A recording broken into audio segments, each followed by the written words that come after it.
Hi, everybody. It's Patricia Coughlin speaking to you in the middle of my sabbatical.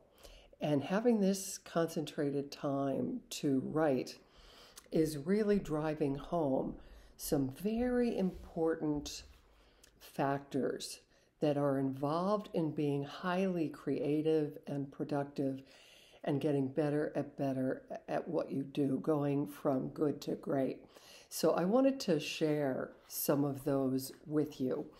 In order to really be a top performer in any area, whether you're an athlete or a scientist, it takes passion. You have to be internally motivated to be the best you can be, and then to pair that with a certain amount of will and determination, which translates into a kind of discipline. The best practice, whether they feel like it or not. So if you just work hard when you feel like it, you're probably not going to get to the next level. It really requires this kind of persistence and, again, discipline, that you're making time every week to practice your skills outside of the consulting room. So you're going to be watching your tapes, stopping them, looking at what happened, what you missed, and practicing just beyond your current level of expertise. So this is uncomfortable. You also have to be practicing under pressure, preferably in front of other people.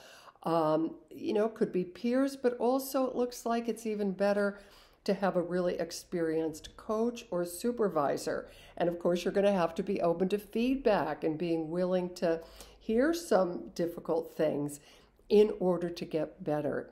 And so something that's really a key factor here is your relationship to anxiety.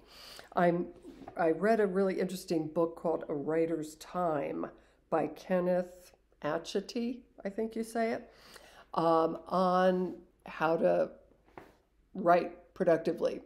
Luckily, I've never had any writer's block. I just make the time, I sit down and I do it. Again, whether I feel like it or not.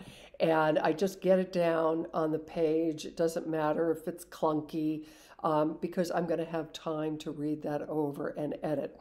But again, it really has to do with how you deal with anxiety and discomfort. So he writes, anxiety comes with the territory. The secret of becoming productive and retaining your own peace of mind lies in learning how to harness anxiety and transform it into productive elation. Remember, anxiety is required for growth and for optimal performance. So the goal is not to have no anxiety, right? But to have that kind of anxiety that sort of revs you up and is exciting, right? And where you're taking a risk and pushing yourself. Again, the best therapists are ambitious. They push themselves and their patients to get extraordinary results. They're not half-hearted. They're not satisfied with moderate results.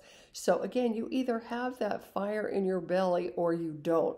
If you're pretty pleased with the work you're doing, this probably isn't for you, right? But if you're somebody who is a lifelong learner, you want to get better and better all the time, you're going to have to learn to harness that anxiety, get yourself a coach and get feedback.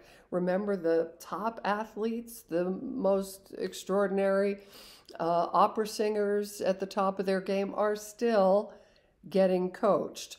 So you want to make sure, because we all have our blind spots, right, that you're having another expert look at your work and give you feedback. So I'm just wanting to go over a couple of other things about this whole notion of deliberate practice and how important scheduling is to this. So again, this was driven home to me in this past week or two. I had set this time aside just to write, And I thought, that's all I'm going to do. I'm going to do a deep dive into this. And we know that deep work is important, uninterrupted, undistracted time. And yet, suddenly, some things were changing in my life, and I was much busier with other things than I thought I would be. So I would do a chunk of writing in the morning, but then I'd have other things to do. And much to my surprise, I felt like this was actually making me better. And then it reminded me of the Zarganic effect. If you remember back in your psych courses on learning and memory, this was a very famous research study where they gave research participants a puzzle or something they had to do. And in half the group, they interrupted them before they could finish it. And in the other group, they just let them finish.